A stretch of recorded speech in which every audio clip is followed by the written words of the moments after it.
I replied to a text meant for my wife from someone saved as window hook. The message lit up our shared tablet while I was setting a timer for pasta. Still 8:30. Window. No emoji, no signature, just the word that makes sense when light chooses a wall. The contact was saved as window. I'm not proud of what I did next, but pride is a poor cook. I typed back, yes. I'm Miles, 37, product manager who can roadmap a quarter and forget to ask his wife about her day beyond headlines. My wife is Tessa, 35, city planner with a laugh that makes rooms decide to be kinder. We are good at errands, excellent at apologizing for schedules, and lately terrible at remembering that we like each other. We have rules in our house, the quiet kind that squat on habits. Whoever finishes the coffee sets the machine. If you're mad, you load the dishwasher instead of talking, and phones live on the counter at dinner, face up like tame pets. The tablet is the exception. Recipes, playlists, calendar. It wasn't snooping, it was pasta. That's what I tell myself when the sauce is done and trouble is already simmering. Window. Tessa said when I asked once days earlier why her phone chimed with a little square icon next to a name. A work thing, she said, the way people say weather when they don't want to explain climate. I nodded and filed it under later, the drawer where marriages store slow emergencies. 8:30, same place, the reply came back. Half lemon code, half lemon. It sounded like a cocktail or a dare. I stared at the screen long enough for the tablet to dim, and the dimming felt like a warning. If you're going to do something, do it with the lights on. I set the pasta timer, sent OK, and told myself I was protecting us. The truer thing, jealousy is a very efficient fuel for walking. Tessa texted at 7:50 that a community meeting ran long, stormwater planning, the eternal romance of drains. Eat without me, she wrote, 3 hearts like a portable pledge.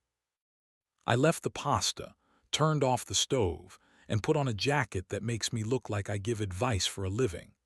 The address came at 8:12. It was a building I knew by sight but not by purpose. A low brick rectangle between a laundromat and a shop that sells clocks no one buys. The sign on the door read asterisk open window, Thursdays 8:10. Inside, a desk with a bell, a woman with gray hair and a pen on a string, and a hallway that looked like it had decided not to be intimidating. Appointment, she asked, not unkind. Window, I said, like a password I hadn't earned. First time, she asked. I nodded. She handed me a card with a shape on it, half a lemon. No phones past the line, no names, no jobs, no spouses. Say 2 true things that cost you a little. Ask 2 questions you'd be afraid to ask at home. Sit facing the glass. Listen like you're being graded by a gentle teacher. What is this? I asked. A room, she said, for practice. She rang the bell softly. Blue door at the end. Half lemon matches half lemon. For a second I thought I had crashed a cult with good branding. Then I thought about stormwater meetings and how a city is just decisions everyone agreed to pretend could hold rain. Maybe marriages are like that too. The blue door opened into a space that felt like a waiting room, forgot its magazines and got serious. 2 chairs. A pane of frosted glass dividing the room evenly. A small lamp on the far side made the glass glow like a cloud had wandered indoors. I sat where the attendant's hand suggested. On my side of the glass was a little wooden block with the same half-lemon shape carved into it. Hi, a voice said from behind the glass, low, clear, a woman who had learned to make conviction sound like kindness. 2 true things that cost a little. I'll go first. A pause, a breath. I don't know how to talk without cleaning the room at the same time. I'm tired of hearing my own practicality. Your turn. I confuse reliability with love, I said before my pride could edit it, and I hoard anger in small containers until the cupboard is full. My throat felt hot, which is one of the body's native languages for finally. Thank you, she said. 2 questions.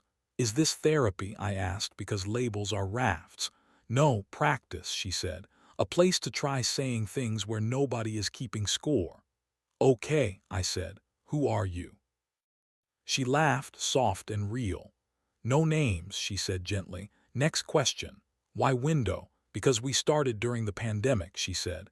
"We met at the big glass in the community center. People wanted to talk without catching anything but courage. The name stuck. What do you want from tonight?" "A map," I said, "or a receipt, something that proves I didn't imagine my life." I took a breath. "My wife," the glass hummed between us like a patient animal. The rule about spouses tugged at my sleeve. "The person I live with is quieter lately. I am too. We used to treat each other like a window. Now we treat each other like a wall to hang lists on." The lamp behind the glass shadowed her profile, a blur that could belong to anyone. "My turn to ask," she said. "What does your body miss?" "Being looked at like a surprise," I said, "not a solution." She exhaled like my answer had pressed a bruise. "Second, who invented the rules you keep obeying?" "My 8th grade math teacher," I said, unexpected and correct. "My father's voicemail, every boss who liked me because I didn't require clarifications." We sat. The glass warmed to our speaking. I tried not to read into the silhouette's tilt of head the way she rested her chin on her hand. On the other side of the glass, she asked, "What would make it easier to talk at home?" "A practice like this," I said. "With a time, a light, a rule about phones, and witnesses maybe. Not always a room full. One person who keeps tea in the right place." I surprised myself. "We need a window that isn't just the thing in the wall. We need the idea." The lamp buzzed. Someone must have pressed a timer outside because the door opened a crack and the gray-haired woman's voice came in like soft weather. "Swap if you like." My half-lemon block had a little groove. I slid it to the right. The silhouette did the same. We had another 10 minutes. "Tell me something you haven't told anybody," she said. "It can be small." "Small counts." "I saved a voicemail from my wife," I said, the words surprising me like an unlocked door. "We were 26. She called from a bathroom at a wedding and said, 'I love you like a plan, not a surprise.' I listen when I'm efficient and sad. Lately I'm efficient a lot." She was quiet. When she spoke, her voice had the carefulness of someone walking through a room where a child is almost asleep. "I saved one too," she said. "A message from the person I live with. He said, 'I'm wearing the sweater you hate.' I didn't hate it. I loved that he remembered I had an opinion." She paused. "I'm scared he thinks the only way to be loved is to be functional." The lamp hummed. It was a good lamp. My heart did something I could not schedule. I knew that cadence. I knew that trivial detail, my sweater. I have a sweater Tessa teases me about. A charity shop gray that makes me look like a substitute teacher who loses his chalk. The words rushed toward a cliff. "Tessa." I heard myself say, breaking the one rule that got invented since fire, silence. Then a tiny sound people make before they laugh or cry. "Miles," she said. We both laughed, immediately embarrassed and relieved. Behind the glass her hand touched where mine would touch if there were no pain. I put my palm against the cool surface without thinking. It felt like a promise the glass understood. "Did you?" We both started, then stopped. "You answered my window," she said. I wondered why the half-lemon confirmation came early. I thought briefly I had a time-traveling friend. "I thought you," I stopped, because the sentence I had built for a week was now a cartoon. "I thought window was a person."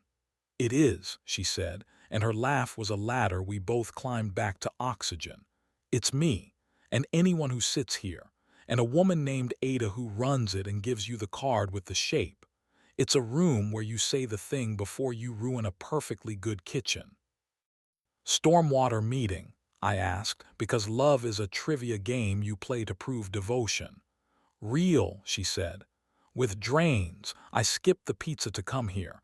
Please don't marry the idea of me with pizza."